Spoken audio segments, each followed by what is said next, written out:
శ్రీరాముడు శివధనస్సును విరిచిన తర్వాత జనక మహారాజు ఆనందంతో ఒక మహత్తర నిర్ణయం తీసుకున్నారు.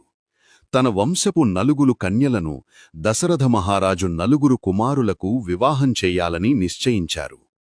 ఆ రోజున మిథిలా నగరం దీపాలతో, పుష్పాలతో, మంగళనాదాలతో కళకళలాడింది. ఒకే వేదికపై ముల్లోకాలు మెచ్చే 4 దివ్య జంటల అపూర్వ కలయిక జరిగింది. వేదమంత్రాల సాక్షిగా శ్రీరాముడు సీతాదేవిని, లక్ష్మణుడు జనకమహారాజు మరో కుమార్తె ఊర్మిళను, భరతుడు జనకుని సహోదరుడు కుశధ్వజుని కుమార్తె మాండవిని, శత్రుఘ్నుడు కుశధ్వజుని మరో కుమార్తె శృతకీర్తిని పాణిగ్రహణం చేశారు. నలుగురు అన్నదమ్ములు తమ భార్యలతో కలిసి అగ్నిసాక్షిగా 7 అడుగులు వేస్తుంటే ఆ దివ్య దృశ్యం చూడ్డానికి 2 కళ్ళూ సరిపోలేదు. దేవతలు ఆకాశం నుండి పుష్పవర్షం కురిపిస్తూ ఆశీర్వదించారు. జై శ్రీరామ్.